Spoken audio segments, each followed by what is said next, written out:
We are the PWX AWA Tag Team Champions, Extreme Thunder, and you're listening to the Smack Raw Podcast, baby.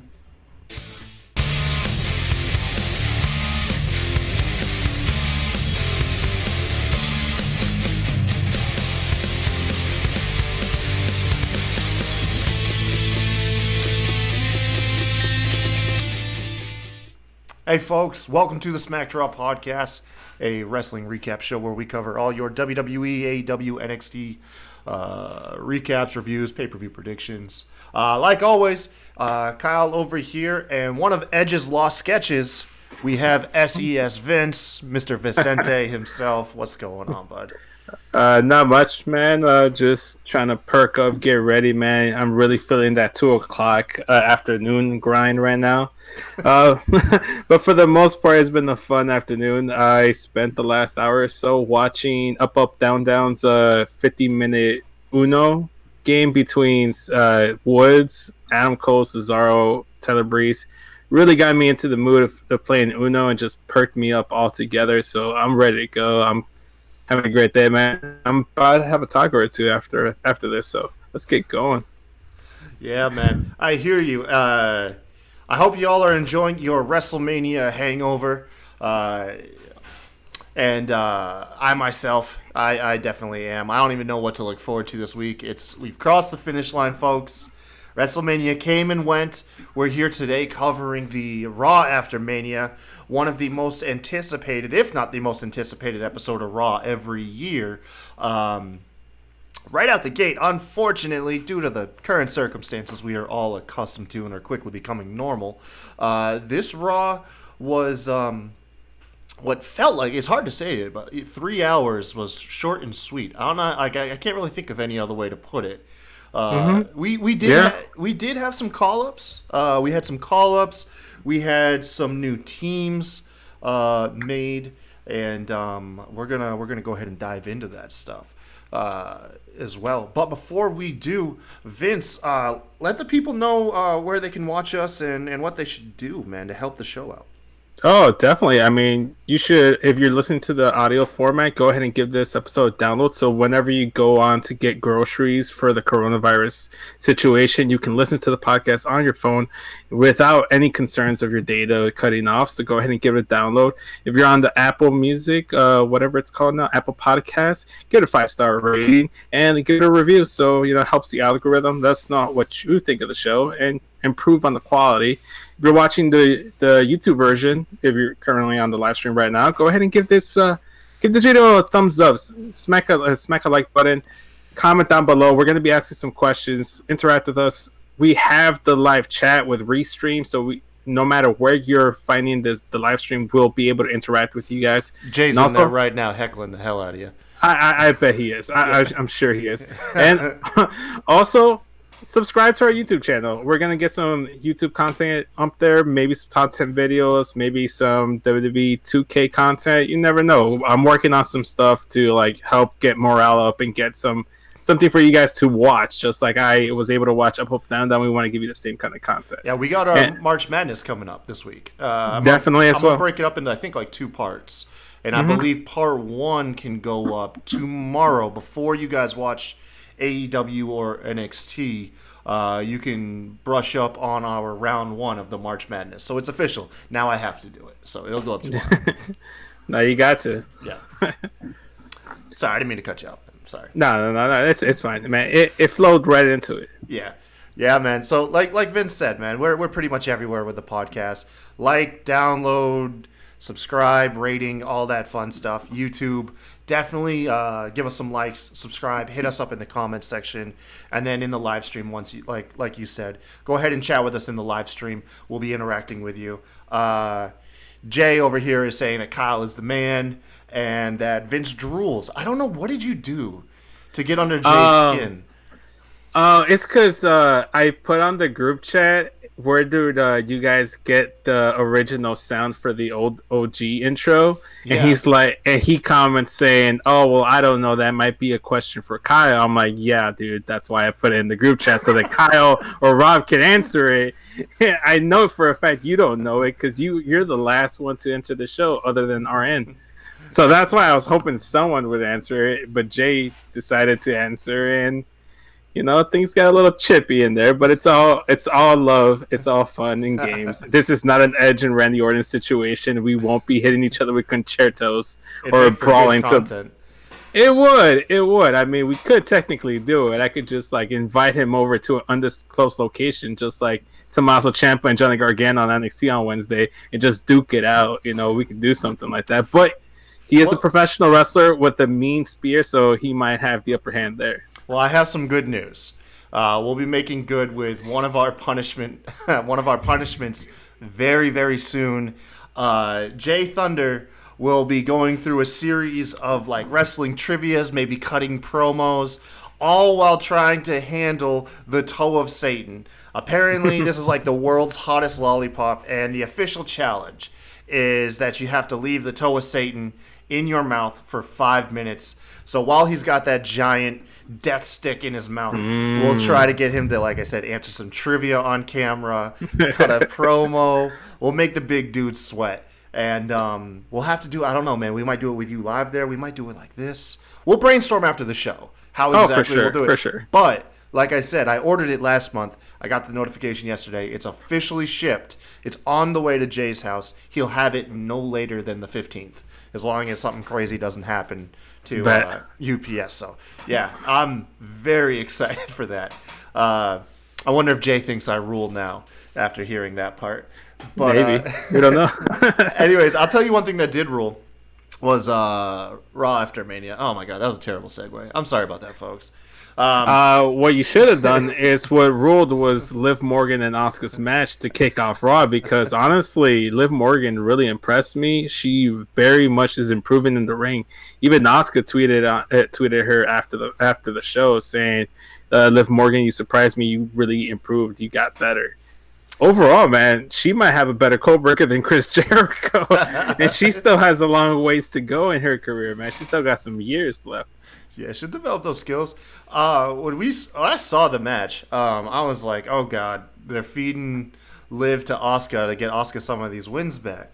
But I will say that even though the result of the match was pretty much a foregone conclusion, Liv by no means got squashed. She even almost got that sneaky roll up where Asuka hits that Asuka lock and they do that backwards roll. When That's the same way Becky beat Shayna at WrestleMania. Yep. So Liv almost pulled that one off and pulled up the upset on Nice. Asuka. But ultimately, she succumbed to the Asuka lock, and it's a victory for Asuka.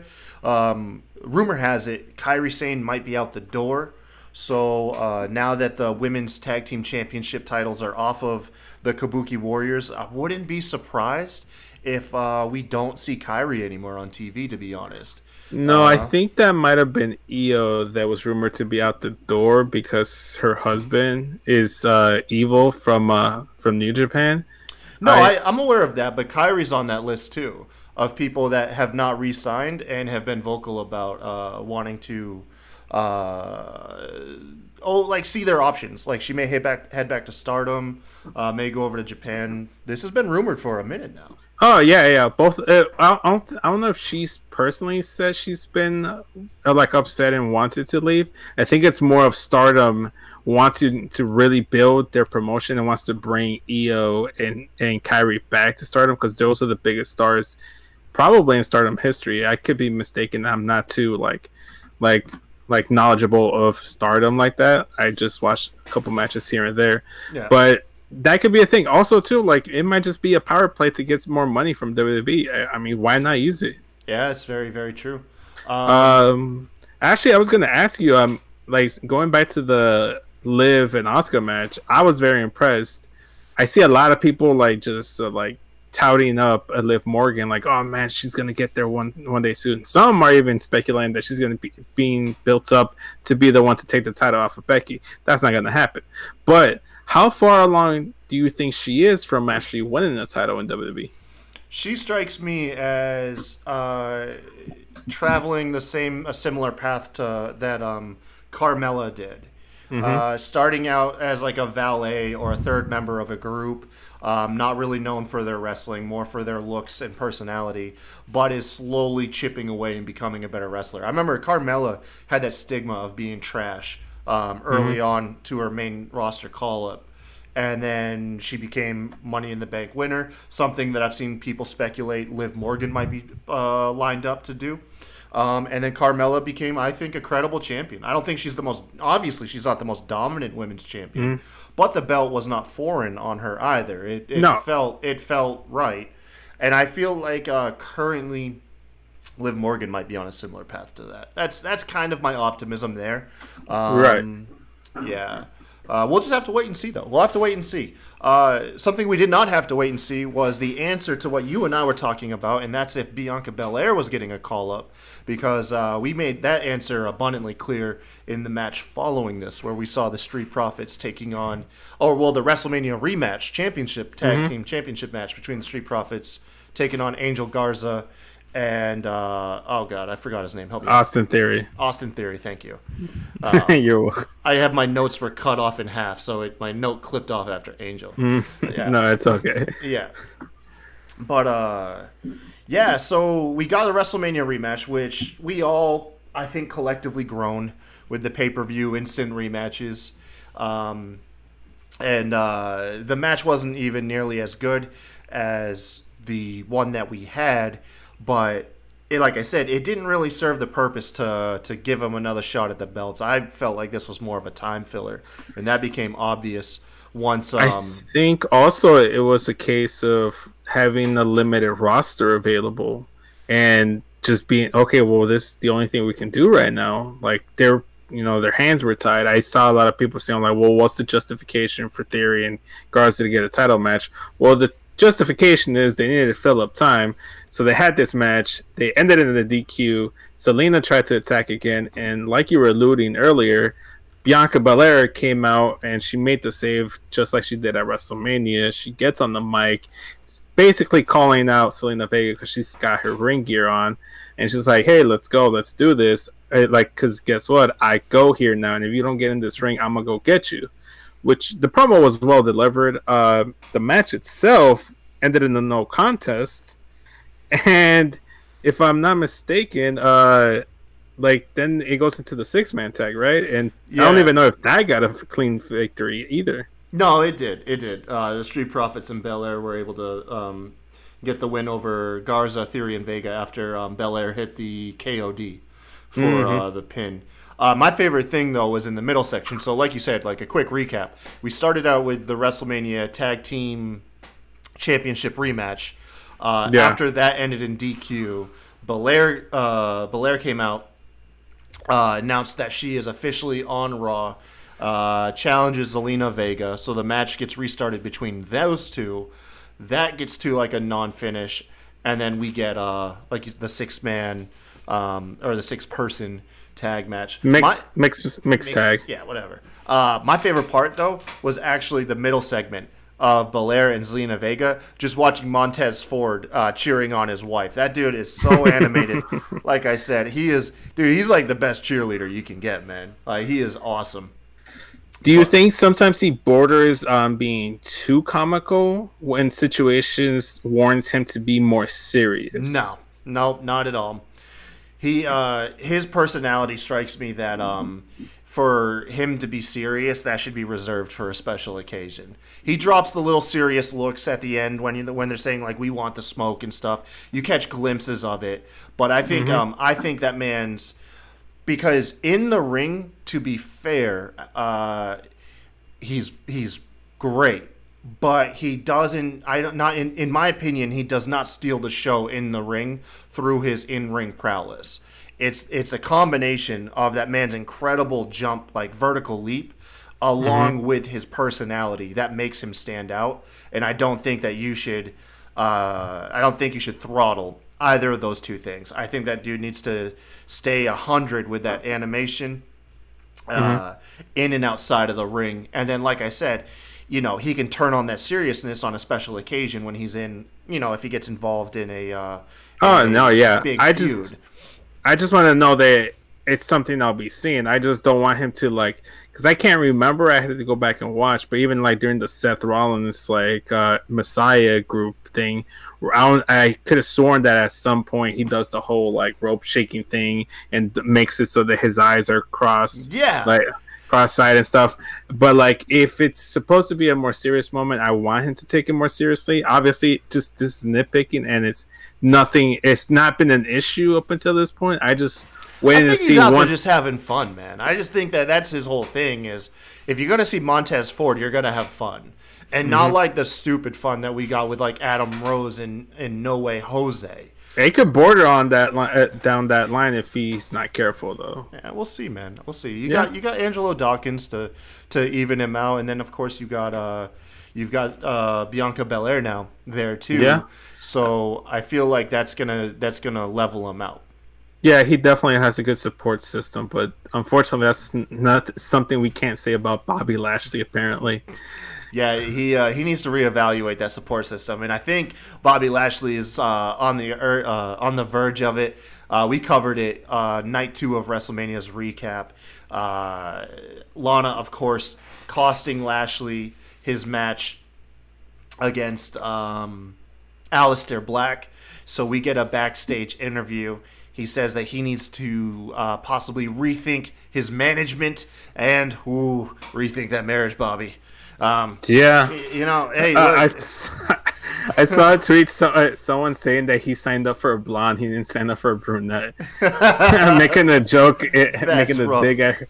Yeah, that's rough, Lana. Maybe that's what it was. Maybe he was looking into dating, getting married to a white blonde, and he just didn't get it. I don't know. It's kind of like when you buy like a product online and then you get it and it's not what you expect.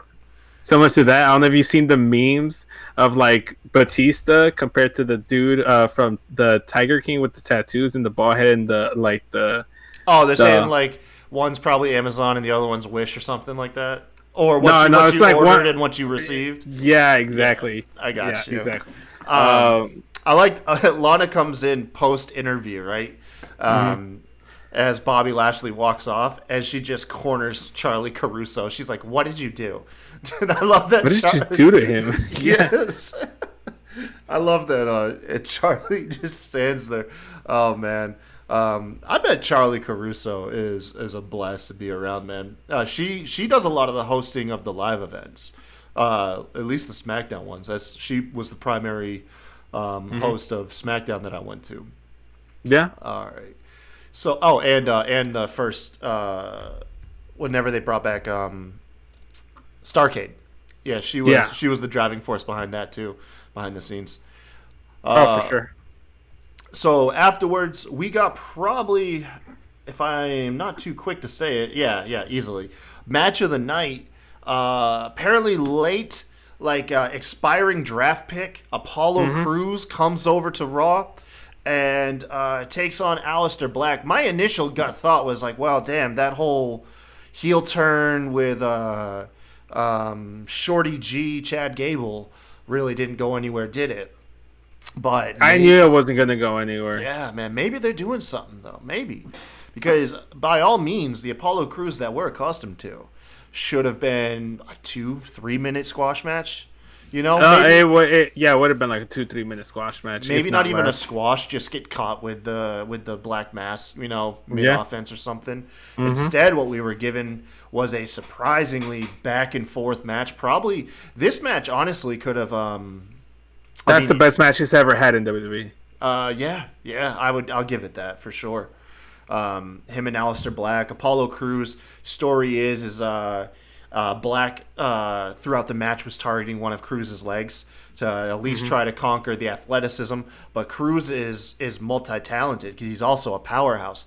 In the third act of the match, when you think that you'd be winded, Apollo Crews ends up getting Aleister Black up for a military press or a military press. Yeah. And I was like, Jesus, this dude is tough. It's like one thing to hit that when you're fresh, but these guys have been going at it for a while.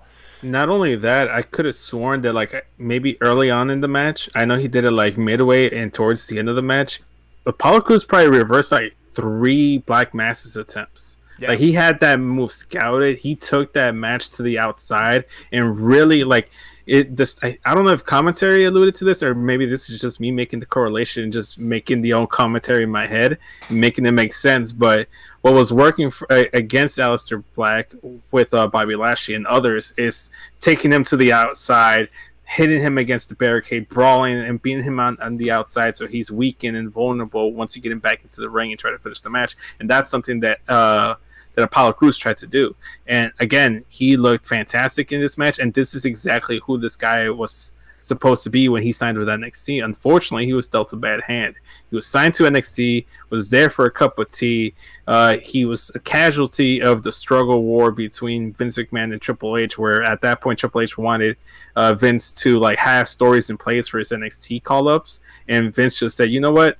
I can call up whoever I want just because I want to. I'm calling up Apollo Crews, and he's been, ruined ever since, unfortunately.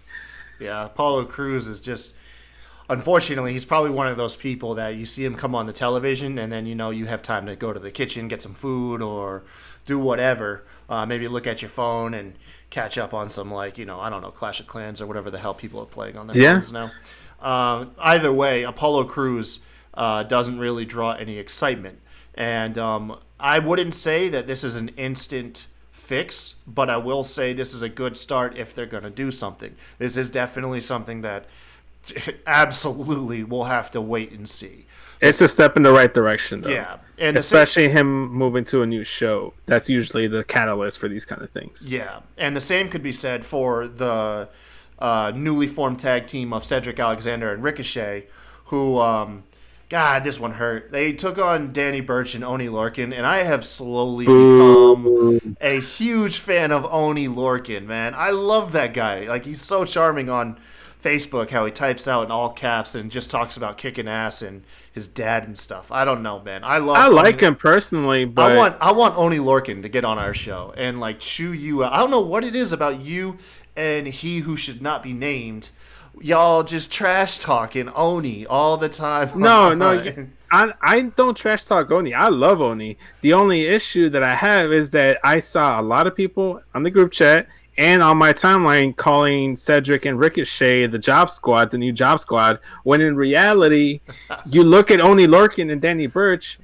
How many matches have they won as a tag team? The only matches they've won as a tag team are matches that they're going to win because they're taking on a lower level jobber than in NXT. Hey, man, they were at TakeOver for those championships at one point.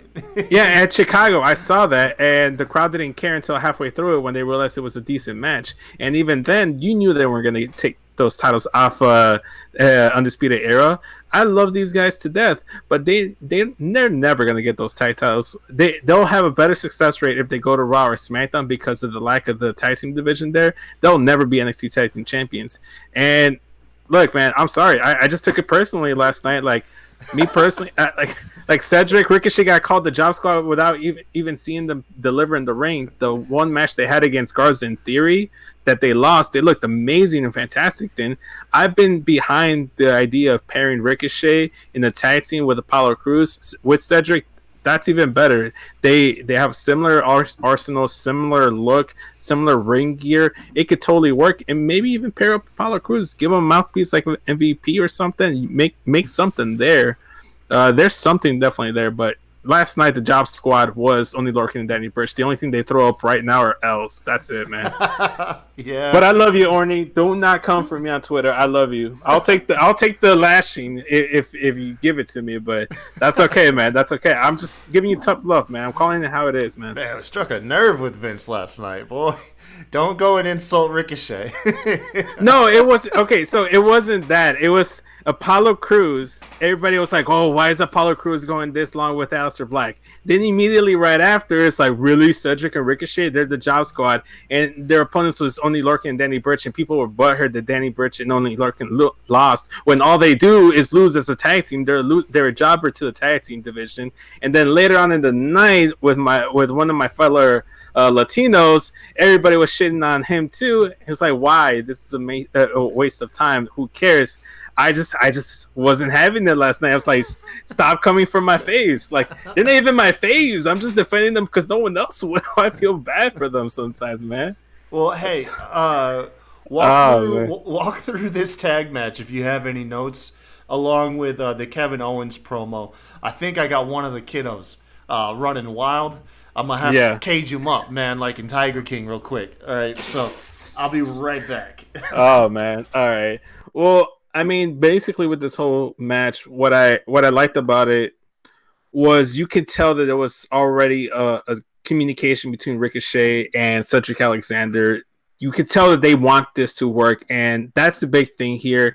The moveset that they have is very, very athletic, very unique to them, and they just blend and mesh well together, similar to when Ricochet was pairing up with Matt Sydal over in New Japan, I believe.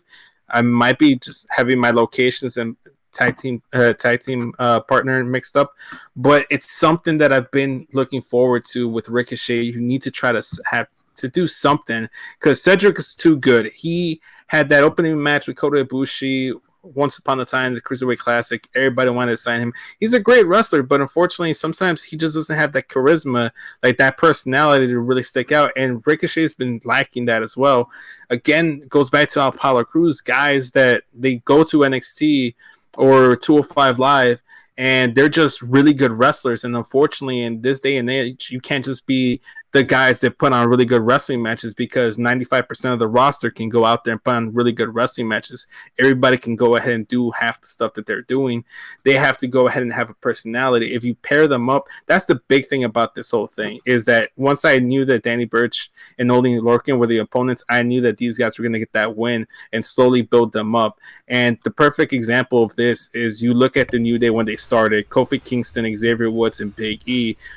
Three guys that were floundering, didn't really have much of a personality, much character being developed other than Kofi being Jamaican. You put them all together, they get to be friends, get to be themselves, get to like just goof off and just be themselves and turn them to 1,000.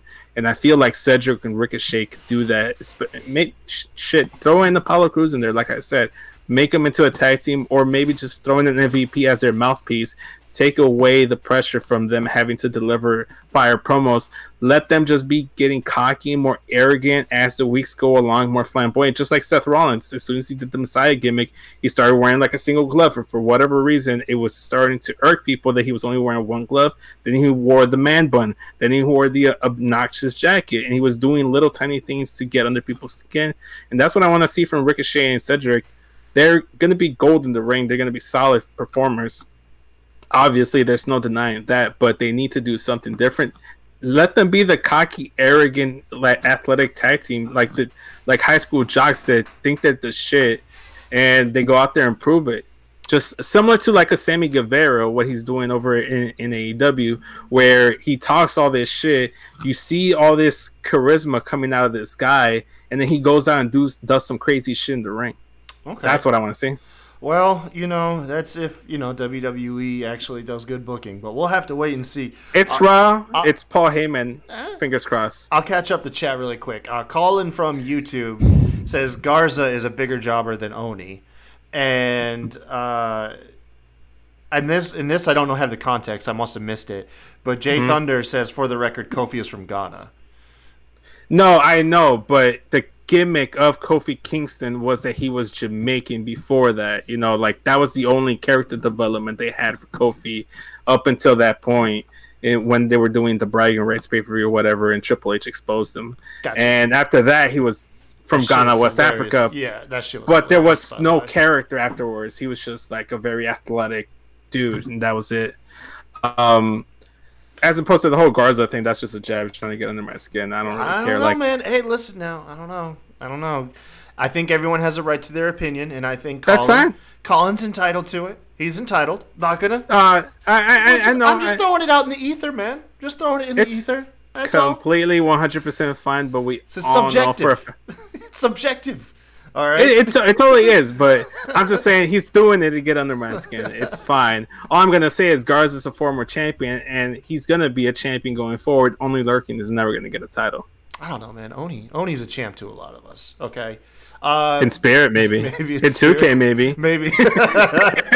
After that, we did have the Kevin Owens pre-tape promo. Yeah. That was apparently taped by his wife, actually. Yeah. I missed the message of the promo? My wife was too busy making the comparisons to me and Kevin Owens. So.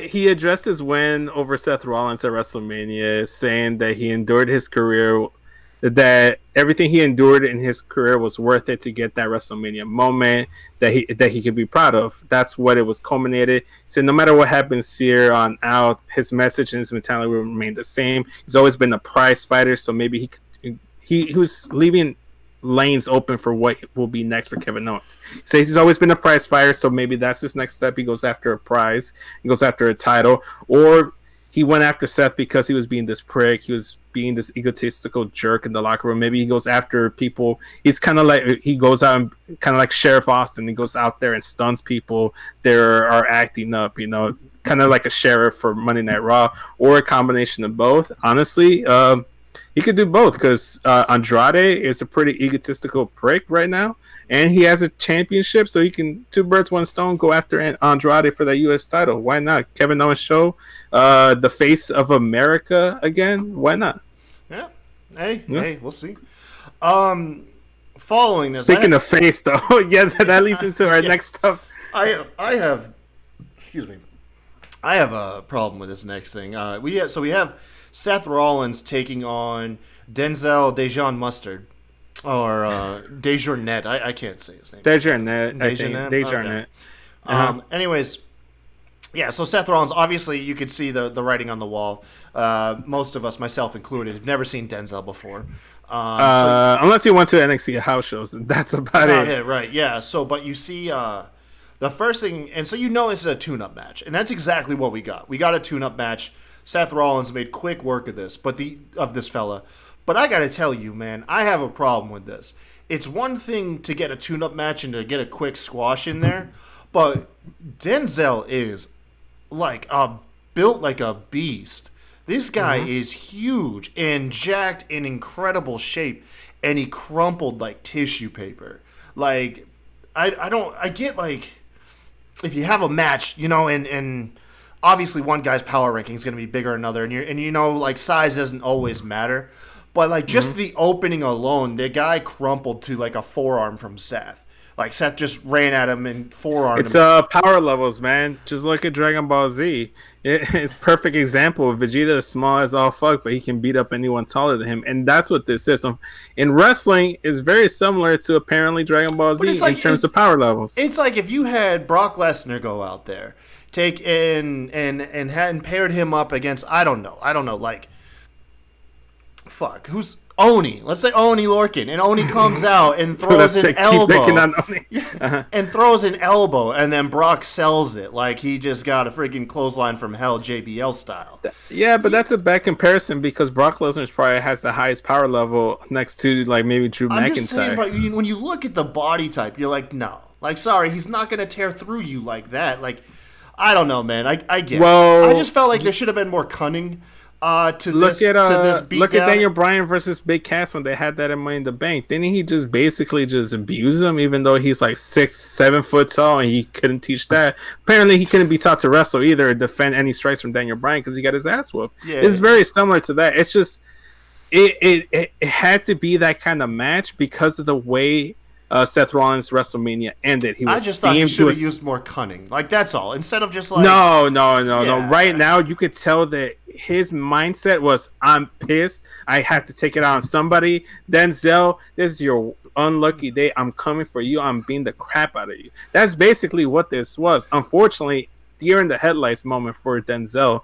And just went down to a curb stop, unfortunately. Oh, yeah. The future's bright for that guy. I like him. He might have something going for him. Yeah, we'll see.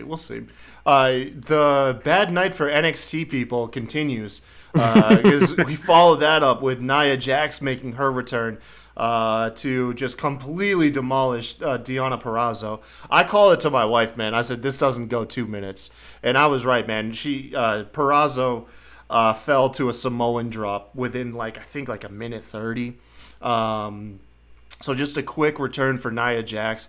Unfortunately, I personally would have liked to see her interjected in that 5-way or maybe the 6-way women's match the previous night on night 2 of WrestleMania. I would have liked to see her return to a bigger stage. I get it. Raw after Mania is reserved for returns and call-ups. I So heard she was supposed to be a surprise entrant in the Women's Battle Royal at WrestleMania, but the Battle Royals were scrapped because of the whole situation going yeah, on. Yeah.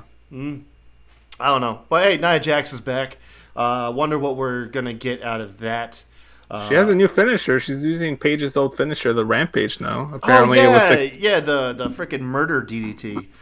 yeah, way better than just the damn leg drop. Because Yeah. Oh, absolutely. Yeah. The leg drop needs to go. For one, she could keep it in her arsenal. It just can't finish matches unless she's taking on someone like that's extremely small, like a Ruby Riott or Liv Morgan. But she's taking on someone that's a little bit more meatier or like just has more power level to carry that whole conversation going. I think it should go similar to like the reason why the diving headbutt is gone is it damages the person who gives it often, night in and night out. I mean, look, man, they freaking look what happened to Hulk Hogan and Matt Hardy, man, having to have their freaking back fused. True. You know that leg drop. If that's in your like your continuing your continuous arsenal, it's terrible for you. It's a terrible thing to do to your body. And you know what? I'm not a big Nia Jax fan. I actually do not like her. I don't really care if she's back, but she came back from two ACL injuries on both her knees. Double knee surgery, man. Double knee surgery. So kudos to her for making that comeback. You know, it couldn't have been easy, and it was. I'm sure it was difficult. As a Bulls fan, she could have called it a career after that. You know what I mean? Yeah, like, you could have easily former women's champion, like 2 times over, I think, or at least 1 time. Yeah, helped create the man Becky Lynch by like punching her square in the face. Yeah. But that was it for Raw. We had Humberto had a match against another NXT guy. The dude that was tag teaming with Shane Thorne. I forgot his name. Oh shit! It didn't even make it in the notes. Yeah, it didn't make it into the notes because it was a relatively quick win for him. Like Humberto, like, I mean, the only thing I would say about this is that I like Humberto, and we had this conversation on the group chat, is that you like him, you just didn't want him mixed up with Garza and Andrade and Ray all the goddamn time. You didn't want all the Mexicans. Dude, break up. I'm not gonna just clarify, Meg. Just break up that Hispanic block. Like let them have feuds with other people. Like instead of just like, okay, it's the Hispanic half hour of Raw, where you have some combination of Ray, Humberto, Garza, Andrade, Zelina Vega, all of them just grouped together, and then you don't see them throughout the rest of the night. You don't see them prior or afterwards. Right. But I did know that obviously is temporary because they can't just. There's only so many combinations you can have of them. Yeah. I mean, honestly, like as a Latino, and honestly, I could say this for the most part, all my like mutuals on Twitter that I follow, or just in general, that are Latinos as well, they have zero issue with them all, you know, getting it together and just being all bunched up together, because us Latinos, for whatever reason, we want to see other Latinos go at it because we want to see our people go at it, because we know that an Humberto will thrive more with an Angel Garza that can keep up with that lucha style, which is like traditional down in Mexico. I see it more of an issue with like people that don't see a lot of Mexicans go up against each other. Honestly, that just goes to show that there's a lot of more diversity in terms of Latinos, to the point where all 4 of them happen to be on one fucking show and they're all just happen to be in this storyline. I think it just has to be more circumstance more than anything. That's what I've been seeing. It's mostly other cultures, other nationalities are the ones there. I'm like, man, I don't want to see the Hispanic block altogether. But for the most part, it's the same argument I had for the Messiah group taking on Kevin Owens and the Viking Raiders and all of them.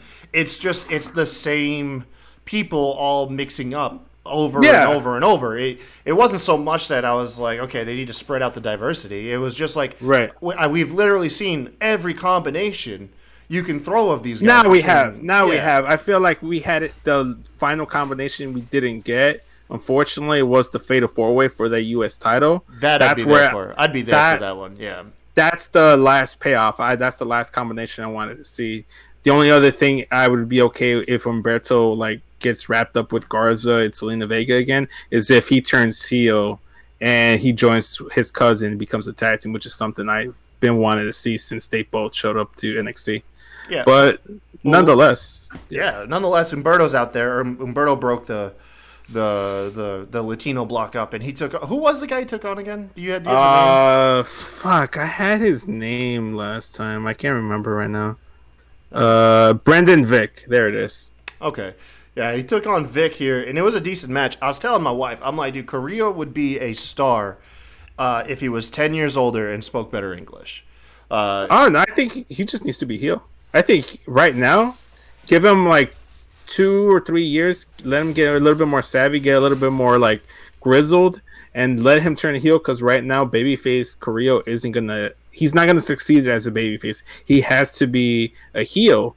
That's the best way. Honestly, man, if you're a good-looking pro wrestler and you can go out there and perform athletic moves that us regular guys can't pull off, and you're a heel and you're out there being cocky, it's gonna bug us even more, and you're gonna get heat. And it's better for him to get heat than no reaction, which is sometimes unfortunately what he gets with the crowd. Yeah, I like him though. I mean, I said the dude's got one of the smoothest moonsaults in the game. It's weird how many people can just have a good moonsault in their arsenal and then become known for it. Like, it's like you can only have like one person known for the stunner or two now. You know what I mean? But you can have like so many people known for a moonsault and it doesn't get old. You're like, oh, not another person that does the moonsault. You just appreciate a good moonsault. Like, no it's become like the newest like super kick or suicide dive or something. Yeah, man. I credit Kurt Angle. It's not like he's obviously not the first one to do the moonsault, but the first one that just he made it cool. Yeah, he made it really cool. Like, it's like, okay, you don't expect this type of athlete to pull it off, and it's like it just works well. I credit Angle for making the moonsault cool. Last up, so that was it for the Raw matches. We had been teased all night of this segment that followed Drew McIntyre winning the WWE Championship for Brock Lesnar after Mania. And so we cut to that segment. About 20 minutes after he won, he was in the ring cutting a promo, just, about, his trials and tribulations and his path to winning the championship. Out comes Big Show, and McIntyre sells it so perfectly. He looks so annoyed and confused. Like, why the hell Big Show would interrupt his promo? Apparently, Big Show's not done with the face heel turns, which this is awkward, by the way, because Big Show does turn heel. He's a complete ass to Drew McIntyre, but his freaking sitcom is debuting on Netflix, where he's essentially Full House, but with the Big Show. And the way I interpret it wasn't him being a heel. I interpret it as him like, dude, slapped him. He slapped him in the face. No. To me, it came across more like this guy. If he's going to be the next guy, if he thinks he's ready, he needs to be like put to the challenge. And this is his way of testing him. I didn't take it as him turning heel. I took it as like the older Big Show's veteran. Heel as fuck, man. That was a heel as fuck turn. And you know what? In 2 months, he'll arrive back on Raw and he'll be a babyface again. I took it as like the master, like the old school guy, giving him tough love to toughen them up, to prove his worth, to show to him and to like Drew, both of them, and to the universe that he is that guy, that he can go out there, defeat Brock Lesnar, and then take on the largest athlete in the world 20 minutes after the fact. Because afterwards he was like, "Come on, is that all you got?" It sounded like more of trash talk to motivate. For whatever reason, that's the way I interpreted the entire situation. I'll say one thing though. So Big Show tried to urge McIntyre into a match, in which McIntyre was like, "No, I'm not gonna bite into this. I'm not doing this." So eventually, Big Show just flat out slaps him. They ring the bell. McIntyre officially has a match 20 minutes after Mania went off the air. In arguably Big Show's best match since, I would say, maybe his couple that he had with Strowman. Not that Big Show's headlining. Yeah, the couple that he had with Strowman was the last time where you're like, damn, that's a really good Big Show match. Yeah. And you forget Big Show can put on a really good match. Oh, absolutely. Been doing it forever. I loved Big Show's trash talk.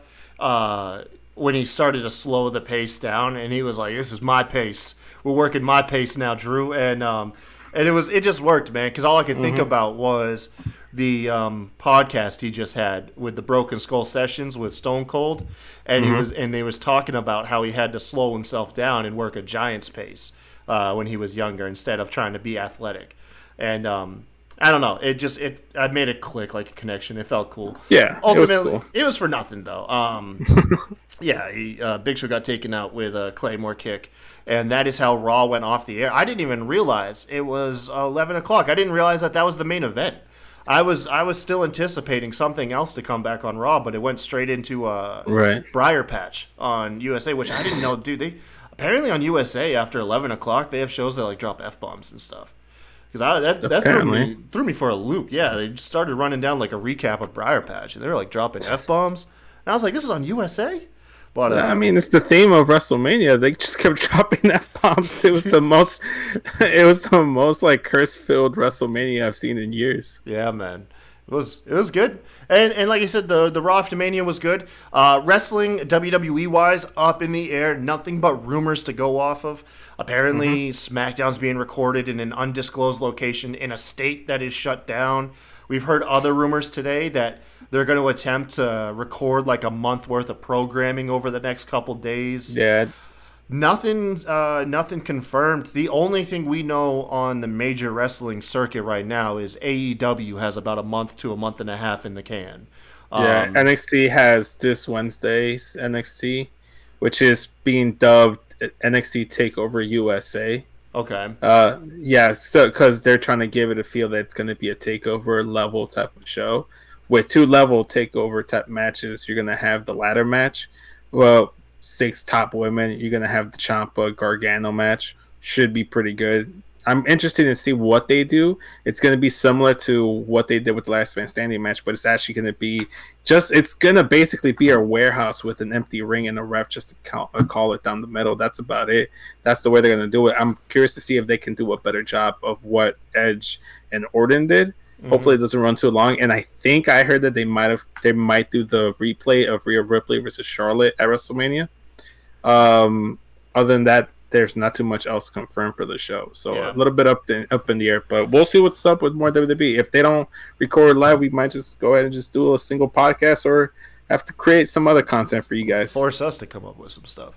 I went back and watched a couple things. So yesterday while I was at work, because we were extremely slow, I went back and watched both the Boneyard match again and the Firefly Funhouse match again.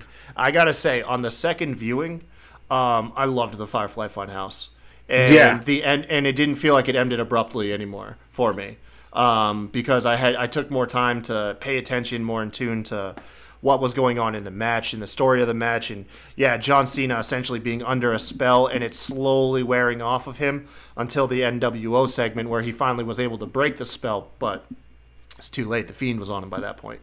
No, I loved it, and then the Boneyard match is just like an awesome action thriller. Like it's so nice. Loved it. Well, that's why I'm wearing my Johnny Cash shirt, because I want a similar style one like this, except with Undertaker when he was against the post. Yes. I want that made into a shirt, man. Undertaker giving definitely. the bird to I'm down with AJ that. Styles. Yeah. So go ahead, make it happen, WWE, or just anybody that owns a T-shirt press. We might have to do it. Went back and I watched. What else did I watch? I watched Edge 24. The Edge 24. I heard you talk about that. Yeah, man, that was good, bro. Like I sat down and was like halfway through it, and I felt like a white woman watching like soap operas. I was like, I need a glass of wine for this. Like, so I paused it, poured a glass of wine, and what broke me was towards the third or fourth act of it. Is when Edge's mother passes, and man, that was rough. That was tough watching what he went through. He went through the memorabilia with Christian, and then watching what Beth Phoenix, like when she was recalling that Edge's mother told her to now look after Edge and make sure he doesn't hurt himself.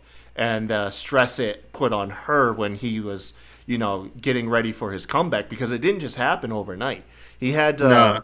WWE. They gave him his own wrestling ring to work out with Beth in, so that was nice. And then they called. Didn't realize, but he has an extensive history with Dash Wilder. Yeah, that surprised me. I loved it. Dash Wilder playing a vital part in like the comeback of Edge, just like not only like helping him prepare inside the ring, but also alleviating the nervousness and concerns from Beth Phoenix and Edge about being able, like, from Beth being concerned that he might hurt himself, and Edge concerned that he might not be able to be that level again, and Dash helped him prove that he can be that level again. Yeah, man, it was good. And I'll say, from the footage that we saw, now granted you can do a lot with editing and clipping, but from the footage that we saw in what they were trying to express throughout the thing is that Edge hasn't missed a beat.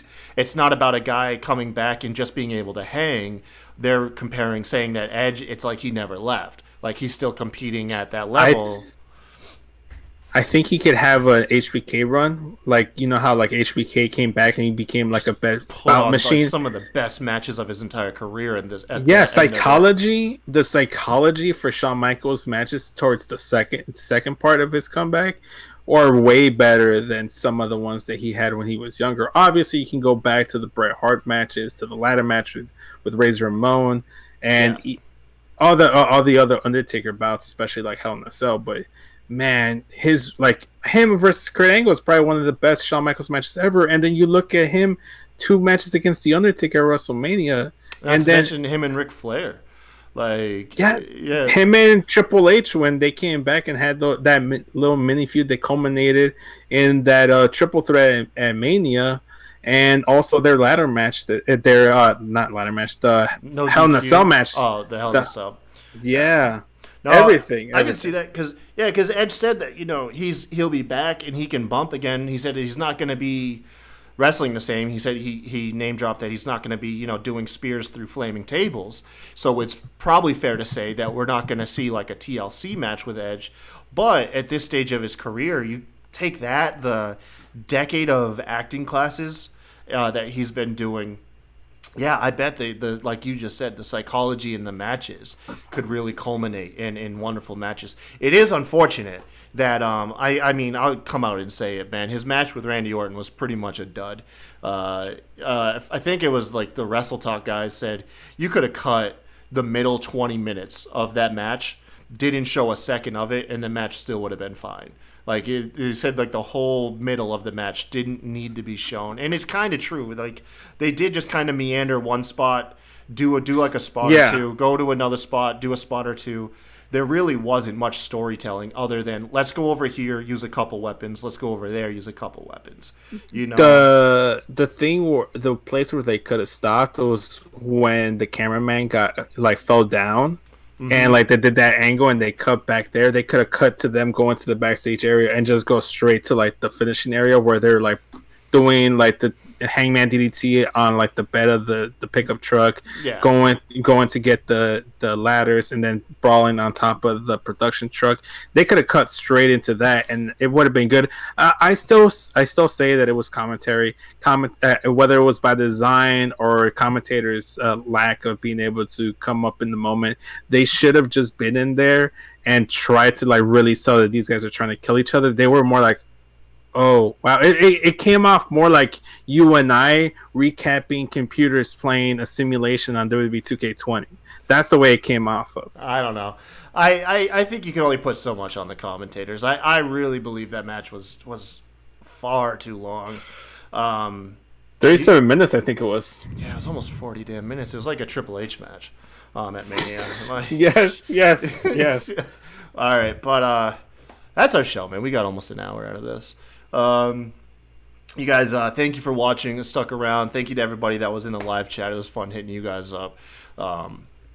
Make sure to tune in. As you can see, if you're not watching the YouTube version, make sure you follow me at the Kai Tai Show and Vince at SES Vince, and of course the show in general at Smackdraw Pod. And we'll be back. Like I said, you can tune in tomorrow and check out the first portion of our March Madness where Vince, what's the guy from Smacking It Raw that joined us? Matt from Smacking It Raw, and RN, and then myself too, chiming in here and there.